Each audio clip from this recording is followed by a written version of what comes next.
이제 창세기가 오늘 끝이 나죠. 2년 넘게 하나님께서 한절한절 우리에게 귀한 은혜를 주셨습니다. 그, 그 설교 준비하느라 저 애먹었습니다. 근데 더 애먹으신 분들은 여러분들입니다. 그 긴 설교를 다 듣고 앉아 계셔가지고 이 얼마나 힘들고 어렵겠습니까? 제가 보니까 설교를 하는 게 어렵지만 설교를 듣는 게 더 어렵더라고요. 하나님께서 우리에게 주셨던 그 은혜들이 있죠. 지난주에 야곱이 147년의 그 나그네의 인생이 끝이 나고 장례를 마쳤습니다. 야곱이 죽자마자 바로 이어서 요셉이 죽은 것은 아니지만 성경은 모세는 야곱의 죽음에 이어서 바로 요셉의 죽음을 창세기의 마지막 끝맺음으로 기록하고 있습니다. 22절과 26절 같이 읽겠습니다. 요셉이 그의 아버지의 가족과 함께 애굽에 거주하여 110세를 살며 요셉이 110세의 죽음에 그들이 그의 몸에 향재료를 넣고 애굽에서 입관하였더라. 창세기의 끝은 입관으로 끝이 나요. 창세기가 어마어마한 책이잖아요. 태초를 얘기하고 천지창조. 그러니까 태초에 하나님이 천지창조를 그 우주, 해와 달과 별, 이 모든 것들을 시작으로 시작이 됐던 이야기는 결국 한 사람의 죽음, 그것도 입관으로 끝을 맺습니다. 이 단지 요셉의 아버지란 이유로 야곱은 말도 못하게 크게 성대한 장례를 치렀어요. 무려 40일 동안 입관 준비를 했어요. 입관 하나만 40일 동안 입관 준비를 하고 무려 70일 동안 온 국민이 고골하였습니다.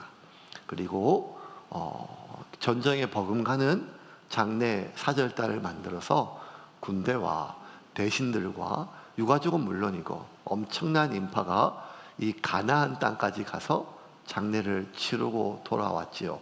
왜요? 요셉 아버지라서요. 요셉 아버지라서.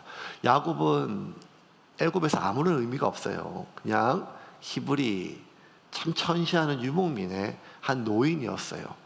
그런데 그의 장례를 이 대제국 황제 파라오의 버금갈 만큼의 엄청난, 말 그대로 그 유언대로 가나안 땅에 가지 않았다면 야곱을 위한 피라미드까지 세웠을 거예요. 그 정도로 엄청난 장례의 규모였습니다. 근데 왜 그렇게 했느냐? 하나죠. 요셉의 아버지이기 때문에. 근데 이제 요셉의 장례예요. 그럼 얼마나 장례가 성대하겠어요. 그런데 단지 단 두 글자만 나와요. 그것도 입관하였더라.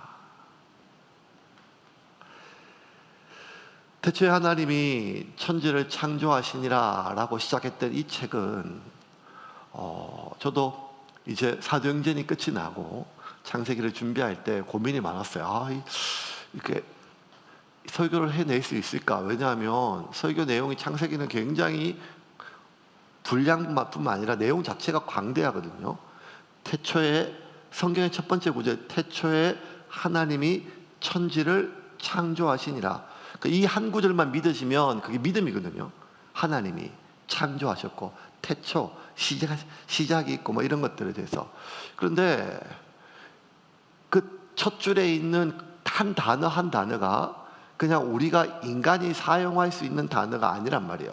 물론 일상의 언어는 사용하지만 태초라고 하는 것은 이 모든 세상의 시간의 시작인데, 시간 안에 있는 인간이 시간의 시작 전에 그것을 설명할 수 있고 이해하기가 참 어렵지 않겠습니까? 하나님도 그래요. 유한한 인간이, 피조물이 창조주 하나님을 어떻게 이해할 수 있고 설명할 수 있겠어요? 천지, 단순히 하늘과 땅을 뜻하는 것이 아니라 지금도 팽창하고 있는 그 크기를 알 수 없는 이 광대한 우주를요, 인간이 어떻게 설명할 수 있고 묘사할 수 있겠습니까? 더군다나 창조라니요. 창조. 무에서 유가 만들어지는 그 창조를, 그래서 지금도 제가 기억나는 것은 태초에 하나님이 천지를 창조하시니라, 이 한 구절 갖고 한 달 내내 설교했던 것 같아요. 첫 주가 태초, 그 다음에 두 번째 하나님, 그 다음에 천지, 그 다음에 창조, 이렇게 그렇게 설교하시니까 교인들, 성도님들이 깜짝 놀라겠더라고요. 아니 한 주를 한 달 설교하는 등 보니까 내 죽기 전까지 50장 가겠나 이렇게 걱정을.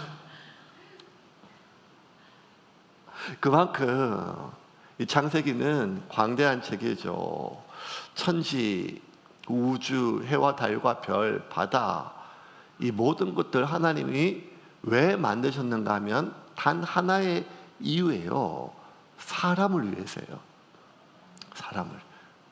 아무것도 없는 이 우주에 사람을 만들면 바로 죽으니까 하나님이 사람을 위해서 이 모든 천지를, 하늘과 땅을, 바다를, 육지를, 해와 달을, 나무를, 풀을, 에덴 동산을 다 만드셨습니다. 당신의 형상을 따라 당신의 모양대로 지음받은 사람이 안식할 수 있도록, 샬롬, 평화로울 수 있도록 그렇게 만들었어요. 그 하나님이 만드신 그 사람, 아담이란 뜻 자체가 히브리어로 사람이란 뜻이거든요. 그러니까 아담은 고유 명사이지만 또 일반 명사예요. 그러므로 이 아담이 살기 위해서는 에덴 동산이 필요했고, 에덴 동산이 존재하기 위해서는 지구란 별이 필요했으며, 지구란 별이 존재하기 위해서는 이 자전과 공전, 인력 뭐 이런 것들이 다 필요한 태양계가 필요했으며, 태양계가 존재하기 위해서는 우주가 필요했단 말이에요. 그러니까 하나님의 모든 창조는 결국 단 하나로 귀결돼요. 그것은 무엇인가 하면 당신의 형상을 따라 모양대로 지음받은 사람, 인간이 안식하기를 원하신 거예요. 샬롬, 평안 가운데 그 참된 안식을 누리기를 원하신 것이죠. 그런 목적에서 참 저는 설교를 준비하면서 참 은혜를 많이 받았어요. 그 교회를 제가 개척할 때 그런 마음이 들었거든요. 안전했으면 좋겠다. 안전한 공간, 안전한 사람들.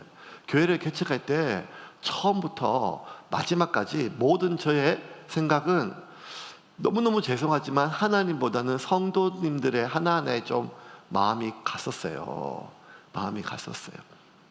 그러니까 만약에 제가 저를 위한 교회를 개척했다면 저는 PC방 교회 했을 거예요. PC방 교회. 그때 한참 스타크래프트라고 하는 오락에 미쳐가지고, 지금도 기억나요. 주일 예배 마치면 청년들 다 때리고 PC방 갔거든요. PC방 거. 그래도 교회가 참 된 게 하나님의 기적 아니고서는 뭐 이게 설명이 안 돼요.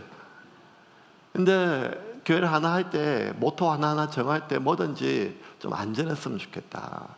서로가 정말 예배 한 번을 드리더라도 편하게, 그 마음속에 눌림이 없이 그렇게 하나님께 나아갔으면 좋겠다는 마음으로, 그 하나님의 모든 이 창조는 아담의 샬롬, 평안, 안식을 위해서 만들어졌지요. 그런데요, 그 아담 하나의 안식을 위해서 에덴 동산이 존재하기 위해서 지구가 존재하기 위해서 태양계, 이 모든 광활한 우주, 하나님이 이 모든 태초의 천지를, 시간과 공간까지 아담 한 사람의 안식을 위해서 다 만드셨는데, 그 창세기의 마지막 구절을 보니까 결국 입관이에요. 결국 한 사람이 이 편히 쉴 수 있는 그런 공간은 자기 한 몸 누울 수 있는 그 관 하나의 공간 정도면 충분하다는 거예요. 이거 참 아이러니예요. 광활한 우주로 시작했던 것이 결국 관 하나로 끝이 나요. 그 광활한 우주의 해와 달과 별을 채우시고, 하늘과 땅을 만드시고, 지구와 육지를 만드시고, 그 바다의 물고기를 만드시고, 풀을 만드시고, 나무를 만드시고, 짐승을 만드시고, 꽃을 만드셨던 이 모든 것을 지구에 채우셨는데, 결국 마지막 끝은 뭔가 하면 관 하나 들어갈 수 있는 만한 공간과 그 관 하나 채울 만한 향이었어요. 옷이었어요. 26절 같이 읽겠습니다. 요셉이 110세의 죽음에 그들이 그의 몸에 향재료를 넣고 애굽에서 입관하였더라. 세움교회 성도들은 이제 이걸 기억했으면 좋겠어요. 태초에 하나님이 천지를 창조하시니라. 이건 모든 성도들이 알아요. 근데 창세기의 마지막 구절은 아무도 몰라요. 복음서에 아멘 주 예수의 옷이 없어서 마라탕 다 아는데 끝은 다 알거든요. 근데 창세기는 끝을 잘 몰라요. 여러분, 창세기 끝은 뭐라고요? 입관이에요. 이게 전형적인 용두삼이에요.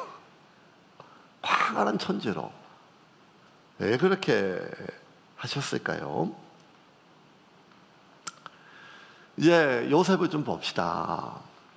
요셉이 평생 자기 아버지만큼 파란만장한 삶을 살았죠. 요셉이 있었던 많은 공간들이 있었어요. 제일 처음에 어딘가 하면 정말 포근했던 아버지 야곱의 집이었어요. 좋은 옷, 채색 옷을 입고 참 사랑을 많이 받았죠.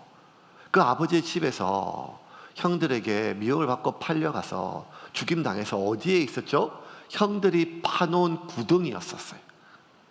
얼마나 지옥 같았어요. 얼마나 무서웠어요. 그 지옥 같은 구덩이에서 한 번도 가본 적 없는 애굽 땅 보디발의 집에 노예로 팔렸어요. 그 노예로 팔렸다가 보디발의 집에 좀 안정되고 적응할 만하니까 10년 지나서 누명을 쓰고 지하 감옥에 갇혔어요. 지하 감옥에 갇혔다가 그가 하나님의 은혜로 꿈의 해몽을 하고 그래서 그를 복권이 되었을 뿐만 아니라 애굽의 총리가 되어서 이 요셉이 마지막 머물렀던 공간은 어딘가 하면 총리의 공간이었어요. 바로의 궁궐에 버금가는. 그러니까 얼마나 많은 공간이 있었어요. 110년 동안. 그런데 요셉이 제일 오랫동안 머물렀던 공간은 어딘가 하면 관이었어요. 왜? 오늘 이렇게 입관하고 왜 입관이 중요한가 하면 바로 출애굽기로 넘어가는데 출애굽기의 출애굽의 선두는요 요셉의 해골이에요. 미라란 말이에요. 그러니까 요셉은 이 관 안에 몇 년을 있었는가 하면 400년을 있었어요. 그러니 요셉이 가장 오랫동안 안식했던 공간은 어딘가 하면 총리의 관저도 아니고 아버지의 집도 아니었어요. 겨우 자기 몸 하나 누일 수 있는 관 하나였죠. 우리가 참 감사한 것은 뭐 어디 아프리카의 관 아니면 저쪽 북유럽인들의 바이킹들의 관 뭐 이런 건 잘 모르지만 이집트의 관은 한 번씩 본 적은 있을 거예요. 이집트 미라, 뭐 파라오 이렇게 나온 것처럼 멋있죠. 아주 나무로 잘 만들었습니다. 근데 그래봤자 관이라고 하는 것이죠. 그 관에 요셉은 가장 오랜 시간 동안 안식하게 되었어요. 이거 참 보니까요. 여러분 한 사람이요 평생을 공간을 위해 싸우잖아요. 조금 넓은 차, 조금 넓은 집, 내 전용 주차장, 그리고 내 방, 내 집무실, 내 책상. 지금도 기억이 나요.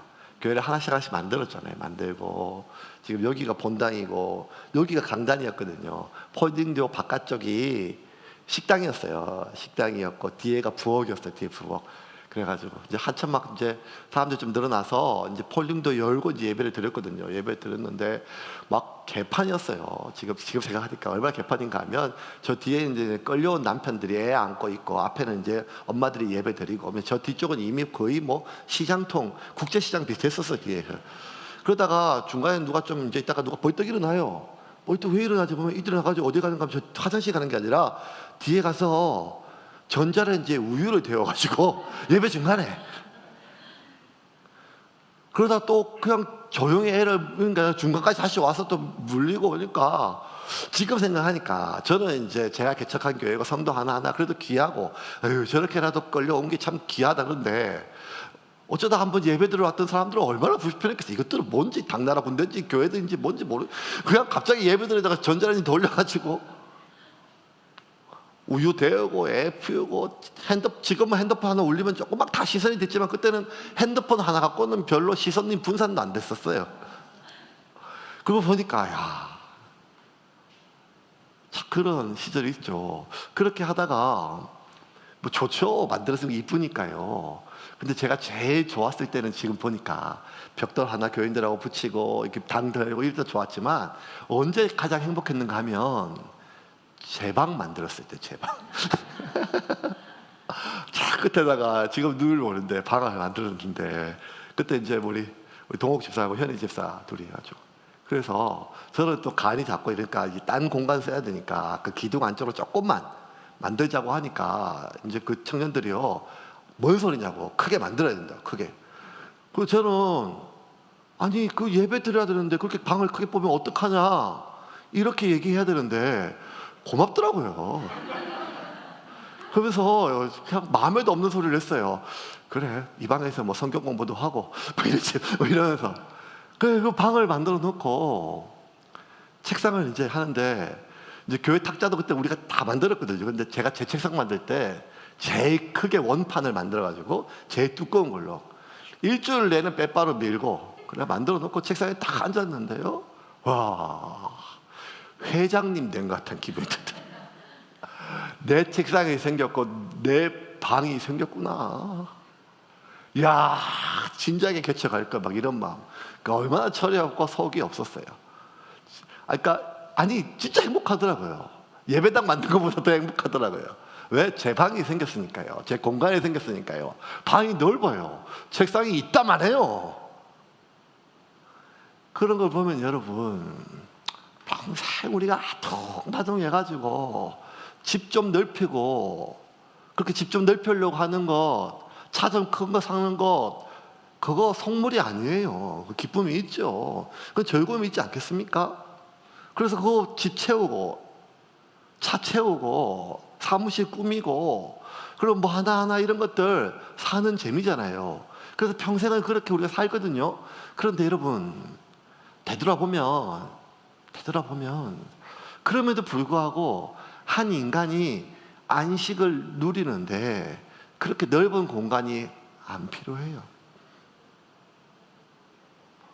신호동에서 제일 넓은 집이 50몇 평 이렇게 되겠죠. 더 넓은 집도 있는지 모르겠지만 저 아파트 보면. 근데 그렇게 넓은 집에 있어도, 단 둘이만 살아도 나 말고 그 사람하고 불편하면 그 집이 좁아요. 심지어 그 집에 안 들어가고 싶단 말이에요.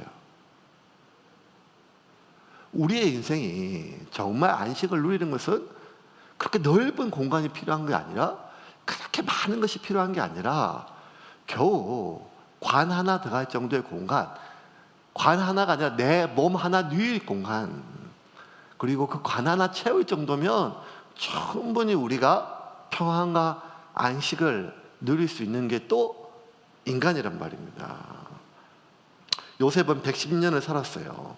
37장부터 50장까지는 요셉의 이야기입니다. 파란만장한 삶을 살았죠. 한 인간이 만들어지는데 한 20년 정도 충분해요. 17, 18살 정도 되면요, 거의 다 만들어져요. 키도 다 크고요, 체격도 다 형성이 되고, 얼굴도 다 완성이 되고, 심지어 그의 지능, 성격까지 다 완성이 돼요. 근데 여러분, 그럼에도 불구하고 한 사람의 인간이 완성되는 데는 그 사람의 일생이 걸리죠. 평생이 걸려요. 한 사람의 인생이, 한 사람이 비로소 완성되는 데는 110년의 시간이 걸립니다. 하나님은 요셉을요 무려 110년 동안 만들어 가셨어요. 그래서 성경에 하나님 앞에 한때 귀하게 쓰임 받았다가 나중에 타락하고 망한 인생이 참 많은데, 유일하게 처음부터 마지막까지 오점이 하나도 기록되지 않은 대부분, 단 두 사람만 뽑으라고 하면 요셉과 다니엘을 뽑거든요. 왜? 하나님이 그 112년 동안 요셉을 하나하나 아버지 집에서, 구덩이에서, 지하 감옥에서 만들어 가셨기 때문입니다. 천지와, 그러니까 여러분, 창세기 후반부의 대부분 하나님이 요셉이라고 하는 한 사람을 만들어가는 이야기입니다. 야곱이라고 하는 한 사람을 만들어가는 이야기지요. 근데 이것도 참 신기했어요. 설교를 준비하면서 계속 창세기를 공부하면 2년 동안 공부하면서, 아니 그래 한 사람이 뭐 중하겠지만 따지고 보면 이 천지 우주 만물 이런 거 비하면 진짜 지구는 작은 점에 불과하거든요. 그런데 하나님께서 이 모든 걸 만드시는데, 우주를 만드시는데, 지구를 만드시는데 단 6일이면 충분했단 말이에요. 그런데 하나님은 요셉 한 사람을 만드시는데 무려 110년을 사용하셨어요. 하나님의 말 한마디면 모든 게 창조돼요. 그런데 하나님께서 하나하나 과정을 거치셨어요. 천지를 만드실 때. 첫째 날, 둘째 날, 셋째 날, 넷째 날. 그런데 하나님이 요셉이라고 하는 한 사람을 만드시는데 무려 110년이라고 하는 과정을 거치셨단 말이에요. 이 우주도 단 6일에 끝났는데요. 왜 그러셨을까요? 한 가지 이유밖에 없어요. 그 뭔가 하면 귀하기 때문에. 귀한 것은, 이 땅에 존재하는 모든 귀한 것은요, 그 만드는데 참 오랜 시간과 수고가 들어가요. 그래서 더 귀한지 몰라요. 하나님이 한 영혼이 천하보다 귀하다는 말은 결코 과장이나 아니면 하나의 상징이 아닙니다. 실제로 하나님은 그렇게 만드셔 왔다는 거예요. 하늘과 해와 땅을 만드시는 그 엄청난 하나님의 시간과 그 하나님의 에너지와 그 하나님의 의도처럼 하나님은 저와 여러분을 지금도 만들어가고 계세요. 태초에 하나님이 천지를 창조하시니라를 믿으시는 사람은 태초에 하나님이 천지를 만드신 것처럼 지금도 나를 만들어가고 계심을 믿으셔야 됩니다. 목적을 가지고 하나님 지금도 나를 만드시고 계세요. 에덴 동산에 하나님께서 하나하나 묘사되었어요. 풀 한 포기를 심으시고 나무 한 포기를 심으시며 동물 하나를 만드시고 그 모든 것들의 머릿속에, 하나님의 생각 속에 뭐가 들었는가 하면 아담이에요. 아담. 지금도 신생아들 태어날 때, 아직 복중에 있을 때 엄마 아빠들이 이제 애가 하나밖에 없으니까요, 얼마나 미리 뭘 꾸며요. 방을 꾸미고 애 요람을 사놓고 손싸개, 발싸개, 배냇저고리 그런 거 하나하나 사면서 모든 머릿속에 뭐가 있는가 하면 그 애한테 있잖아요. 하나님은 지금 이 모든 에덴 동산에 하나하나를 만드시고 계획하고 운행할 때 아담 한 사람을 머릿속에, 생각 속에 주신 것처럼 하나님은 지금도 이 모든 세상의 움직임, 변화, 이 모든 것들은요, 인류라고 하는 한 단어가 아니라 결국 그 인류뿐만 아니라 나 한 사람을 위해서 그렇게 만들어가고 계심을 믿으시기를 바랍니다.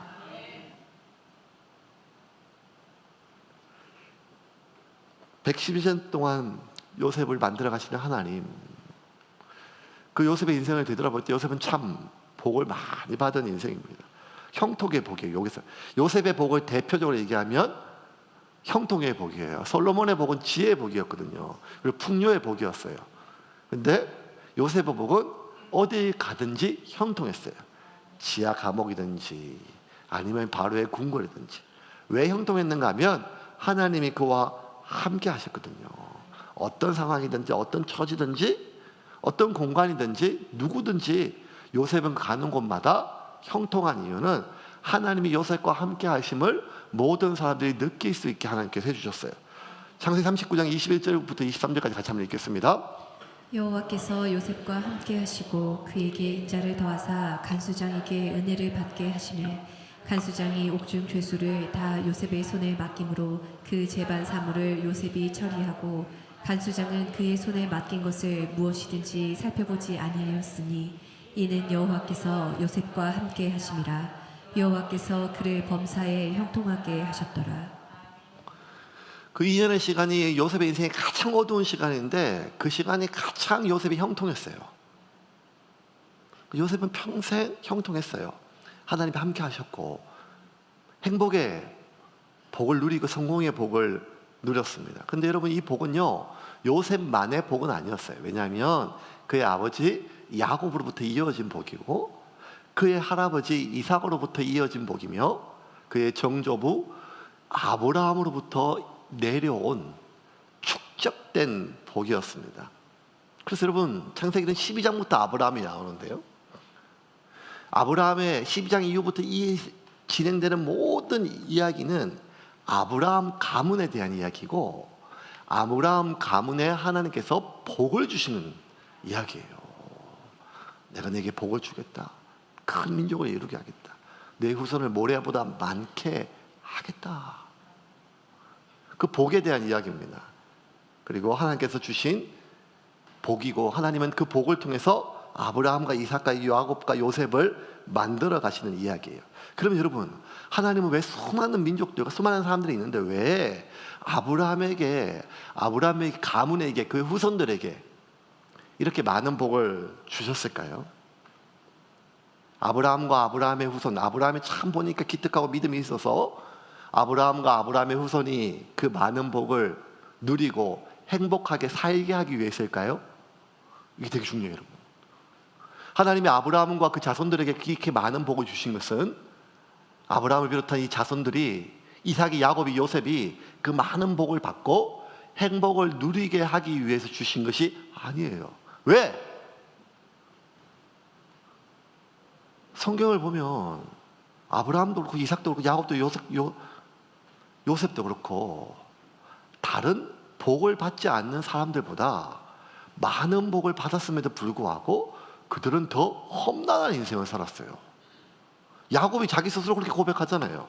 바로가 네가 몇 살이냐 물으니까 내 조상의 나이에 미치지 못하지만 130년 살았다. 하지만 참 험한 나그네 인생, 험악한 인생을 살았다는 거예요.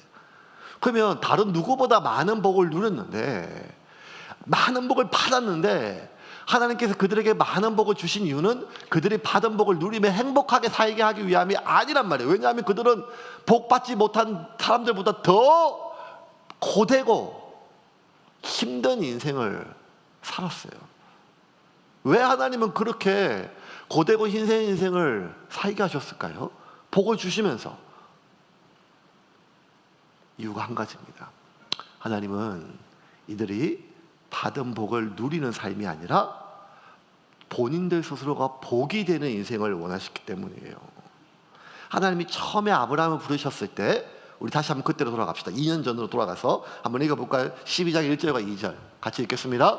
여호와께서 아브라함에게 이르시되 너는 너의 고향과 친척과 아버지의 집을 떠나 내가 내게 보여줄 땅으로 가라. 내가 너로 큰 민족을 이루고 내게 복을 주어 내 이름을 창대하게 하리니 너는 복이 될지라.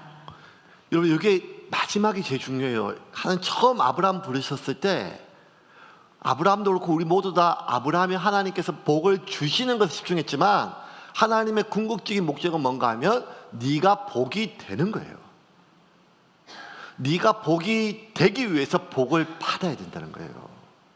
그럼 여러분, 우리가 이때 이 세상을 살아가는 가장 중요한 목적, 하나님이 지금 우리를 70년, 80년, 50년, 30년, 40년 그 오랜 시간 동안 만들어 가시는 이유는 우리가 복을 주시고 그 복을 누리게 하기 위함이 아니라 우리가 복이 되게 하기 위함이라는 거예요. 하나님은 우리가 복을 받고 복을 누리는 인생을 넘어 복이 되는 인생이 되기를 원하시는 정도가 아니라 그것을 위해 만드셨어요. 만약 이걸 잃어버리게 되면 어떻게 되는가 하면 심각한 결함이 발생해요. 여러분, 자동차를 잘 만들었죠. 수십만 개의 부품이 들어가요. 얼마나. 그런데 좀 다니다 보니까 어떤 심각한 결함이 발생되면 어떻게 하냐면 리콜이라는 게요. 다시 불러서 새로 손봐야 돼요. 원래 목적과 다르니까요. 인간은 그 복을 받고 누리는 것, 여기에 멈춰 있다면 심각한 결함이 와요. 어디에 어떤 결함인가 하면 타락이에요. 자신이 받고 하나님께 받았던 그 복을 누리는데 멈추면 인간은 반드시 타락하게 돼요. 하나님이 아담에게 얼마나 많은 복을 주셨어요. 하나님이 노아에게 얼마나 많은 복을 주셨어요. 하나님이 아담과 얼마나 굳은 약속을 하셨어요. 하나님은 노아와 얼마나 든든한 계약과 약속을 하셨어요. 그런데 그 복을 주시고 그 약속을 주셨던 이유는 하나예요. 아담, 네가 복이 되게 하는 거예요. 모든 인간에. 그런데 아담이 자신에게 주어진 그 복을 누리는 데만 사용한다면, 아담의 또 다른 아담의 자손들이 하나님이 주셨던 복을 자신이 누리고 행복하는 데만 쓴다면, 그 복은 가인처럼 자기를 지키고 남을 해야 하는 애녹성을 쌓는 데 사용된단 말이에요. 노아의 후손들은 그 하나님이 주신 복을 하나님만큼 높아지기 위한 바벨탑을 썼는데 사용된단 말이에요. 이게 얼마나 무서운 일입니까? 하나님 우리에게 복을 주신 이유는 한 가지입니다. 우리가 복이 되게 하기 위함입니다. 누구한테? 이 땅의 모든 사람들에게요. 그래서 복을 받는 것보다 더 중요한 것은 복이 되는 거예요. 복을 받는 데는요, 시간이 오래 걸리지 않아요. 그냥 복을 주시면 되니까 받으면 돼요. 근데 복이 되는 데는 오랜 시간이 걸리는 거예요. 하나님이 요셉에게 복을 주는 데는 순식간이면 돼요. 그런데 요셉이 복이 되는 데는 110년이 걸린단 말이에요. 그래서 하나님은 수백 년 동안 그들의 모든 삶을 통해서 단순히 복을 누리는 삶이 아니라 복이 되는 인생이 되게 하기 위해서 그들을 인도하시고 복을 주시고 보호하시고 여기까지 온 것입니다. 그럼 여러분, 우리가 복을 받는 인생을 넘어 복이 되는 인생이 되기 위해서 중요한 것이 뭘까요? 이 땅에 많은 그리스도인이 있어요. 이 땅에 많은 하나님의 자녀들이 있어요. 근데 그 중에 상당수는요, 아예 복을 못 받는 사람도 있지만 하나님께서 복을 주셨음에도 불구하고 그 복을 자신들의 누리는 것에만 멈춰 있는 사람들이 있어요. 그런데 이 땅에 정말 소수의 사람들은 하나님이 주신 복을 누리는 것을 넘어 자신이 복이 되기 위하여 그 험난한 나그네와 같은 인생을 자청하는 사람들이 있단 말이에요. 그러면 어떻게 하면 복이 되는 인생이 될까요? 두 가지예요. 하나님의 섭리를 믿고 하나님의 소명 안에 거하는 거예요. 소명에는, 하나님의 섭리에는 믿음이 필요해요. 어떤 믿음인가 하면 내가 지금 하나님의 섭리 안에 있다고 하는 믿음이에요. 지금 내가 처해져 있는 상황이 나의 기대와 달라요. 지금 내가 처해져 있는 상황이 나의 예상과 달라요. 심지어 지금 내가 처해진 상황이 나의 기도와 달라요. 근데 그럼에도 불구하고 나는 하나님의 섭리 안에 있음을 믿어야 돼요. 나뿐만 아니라 이 모든 상황이 하나님의 섭리 안에 있음을 믿어야 돼요. 아무리 생각해도 지금 하나님이 안 보여요. 아무리 생각해도 하나님의 도우심이 안 보여요. 아니, 내 기대와 내 기도와 반대되게 가요.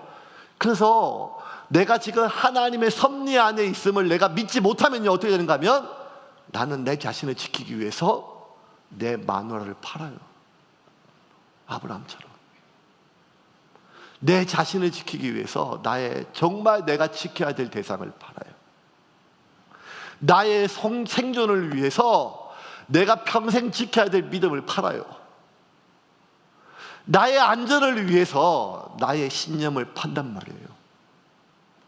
지금 이 순간에도 얼마나 많은 그리스도인들이 동일한 이 시간에 예배를 드리고 있지만 그들의 머릿속에 지난 일주일 동안 하나님의 은혜 가운데 살았던 감사함보다는 내가 어쩔 수 없이 먹고 살기 위해서 믿음을 팔고 내 양심을 팔고 내 생각을 팔았으며, 지난 수요일 날 열왕기하를 끝내면서 우리가 이스라엘 백성들이 망한 이유는 단 한 번도 하나님을 버린 것이 아니라 하나님의 방법을 버렸기 때문이라고. 그래서 나는 망해도 하나님을 믿을 뿐만 아니라 하나님의 방법을 고집하기를 결심하였지만 말뿐이라는 거예요. 내가 복이 되기 위해서는요, 하나님의 섭리를 믿어야 돼요. 나 역시, 그 역시 우리 모두가 그가 하나님을 인정하든 안 하든, 지금 내가 처해진 상황이 하나님을 인정하는 문화이든 아니든 간에 지금 나는, 이 세상은 하나님의 섭리 안에 있음을 우리가 믿지 못하면 우리는 무언가를 팔아먹어요. 정말 내가 지켜야 될 대상을요. 그게 얼마나 비참한지. 그게 얼마나 서러운지 우리 아브라함의 인생을 통해서 봤잖아요. 또 하나, 소명입니다. 소명을 위해서는 우리가 순종의 삶을 살아야 돼요.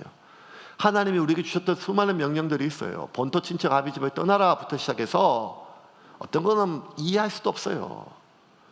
이걸 지키면 이렇게 복을 받는다, 뭐 이런 복들은 이해가 돼요. 그런데 어떤 명령들은요, 아니 이해할 수도 없어요. 네 사랑하는 아들 독자를 바쳐라, 각을 떠서 태워라. 그건 나한테 이익이 되는 것도 아니고 이해조차 되지 않아요. 동의할 수 없어요. 그런데 여러분, 순종은요, 그게 이해가 되기 때문에 하면 순종이 아니에요. 그렇게 하면 나한테 이익이 되기 때문에 하면 그 순종이 아니란 말이에요. 11조 내면 하나님께서 더 큰 11조 낼 수 있도록 복을 주신다, 이러면 이건 순종이 아니란 말이에요. 그건 투자죠. 순종은 뭔가 하면 이해되지 않지만, 도저히 나한테 하나도 이익이 되지 않지만 그 명령을 내리신 분이 하나님이시기에 내가 따르는 것, 이것이 순종임을 믿으시기를 바랍니다. 이 두 가지를 그들의 삶 가운데 심기 위해서 섭리로, 내가 하나님 섭리 안에 있다, 내 가나안 땅에 있지만, 내가 비록 이집트 땅에 있지만, 내가 지금 적진 속에 있지만 나는 여전히 하나님 안에 있기에 내가 저 바로를 두려워하지 않기를 결심하는 거예요. 아니, 바로가 두렵지만, 그래서 온몸이 덜덜덜 떨리고 겁이 나지만, 그럼에도 불구하고 하나님의 방법을 포기하지 않기 위하여 몸부림친다는 거예요. 그게 섭리를 믿는 거예요. 나는 그냥 이거 주신 것 좀 누렸으면 좋겠어요. 이것도 못하는 인간생들이 얼마나 많고 남에게 패기치는 인생이 얼마나 많아요. 그런데 그게 아니에요. 하나님이 나를 부르신 이유가 분명히 있을 것이고, 누군가한테 복이 되기 위함이라면 하나님이 내게 주신 복, 나를 위하여 쓰는 것이 아니라, 나의 안락함, 나의 행복이 아니라 누군가의 행복을 위하여 내가 쓰겠다는 거예요. 그러고 싶지 않지만, 그래서 생존의 길, 행복의 길, 안전의 길이 아니라 소명의 길로 내가 가겠다는 거예요. 순종하기 위해서. 그게 안 되면요, 저와 여러분은요, 아무리 많은 복을 받아도 그 복은 우리와 우리 자손들을 타락하고 썩게 만드는 데 쓰이는 재료일 수밖에 없다는 것입니다. 말씀을 좀 정리를 하겠습니다.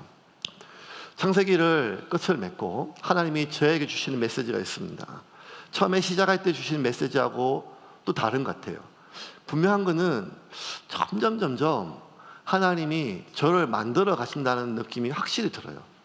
그런 믿음이 들어요. 교회를 시작할 때와 지금은 제가 생각하는 교회의 방향성이 완전히 달라요. 교회를 처음에 개척했을 때 모든 제 관심은 자립에 있었어요. 생존에. 근데 여러분, 다음 달 월세를 걱정하지 않을 만큼 뭐가 지고 있다고 생존형 교회가 안 되는 게 아니었더라고요. 왜? 생존은 당장 내일을 생각할 수 없을 만큼 손에 쥔 게 아무것도 없는 게 생존형 인간이 아니라, 나의 행복만을 생각하는 것이 생존형 인간이에요. 내 교회만을 생각하는 것이 생존형 교회란 말이에요. 그러면 아무리 많은 복을 받아도 그것이 나의 생존을 위해서, 우리의 생존을 위해서 사용된다면 그것은 타락의 재료로밖에 쓰임 받을 수가 없다는 것입니다. 하나님이 여러분을 부르신 이유는 복을 받는 것을 넘어 복이 되게 하기 위함입니다. 그걸 놓치는 순간 타락하게 돼요. 언제부터 노아가 오는가 하면, 생존을 멈추는 순간부터, 성장을 멈추는 순간부터 노아가 와요. 우리의 타락이 언제 시작되는가 하면, 교회의 타락이 언제부터 시작되는가 하면, 복이 되기 위한 몸부림을 멈추는 순간부터 타락이, 쇠퇴가, 노화가 옵니다. 그럼 여러분, 정말 하나님 앞에 우리의 소명을 기억해 봅시다. 아니, 물어봅시다. 여러분, 세움교회 왜 오셨습니까? 예배가 좋아서? 찬양이 좋아서? 설교가 좋아서? 교회 같지 않아서? 알지요? 한 몇 년 예배 같은 예배를 못 들었는데 예배를 좀 드릴 수 있어서. 맞아요. 그거 귀한 거예요. 누리세요. 그런데 그걸로 끝이 난다면 여러분, 우리의 삶은 하나님이 주신 복으로 망가질 것입니다. 우리는 복이 되기 위해서 나아가야 됩니다. 교회로 모여서 우리가 얼마나 큰 복을 받은지 자랑하는 교회가 된다면 그것은 또 하나의 바벨탑일 뿐이지. 하나님이 저와 여러분을 세움교회 부르신 이유는 한 가지밖에 없어요. 나아가서 누군가에게 무엇인가 복이 되게 하기 위함입니다. 그러므로 여러분, 세움교회가 부흥하는 것에 대하여 기뻐하지 마시고 세움교회 성도들이 누군가에게 복이 되는 것으로 인하여 기뻐하시기를 주님의 이름으로 축원합니다. 오늘 주일 예배, 올해 예산이 얼마나 많이 늘어나는가에 대해서 안도하는 것이 아니라 우리가 얼마나 하나님의 나라에 복이 되었는지를 확인하고 그렇게 안도하는 저와 여러분이 되기를 주님의 이름으로 축원합니다. 그래서 언젠가 세움교회라는 이름 아래 교회의 건물도 없어지고 사람도 다 없어진다 할지라도 새로운 교회를 통하여 교회가 된 사람들이 다 퍼져서 그곳에서 교회가 되고 누군가에게 복이 된다면 그게 하나님이 저와 여러분이 이곳에 부르신 목적일 것입니다. 이중적인 마음이 들어요. 저는 여전히 여러분이 제가 은퇴할 때까지 세움교회에 있기를 원합니다. 제가 은퇴하면 딴 교회 가세요. 솔직한 마음이에요. 그런데 여러분, 하나님 우리를 부르신 이유는 누리는 것을 넘어 복이 되기 위함입니다. 나 자신의 행복을 위함이 아니라 누군가의 하나님의 통로가 되기 위함입니다. 그래서 여러분, 좀 불편하지만, 좀 힘들지만, 고되지만 하나님의 복이 되기 위하여 나아가는 저와 여러분이 되기를, 세움교회가 되기를 주님의 이름으로 축원합니다.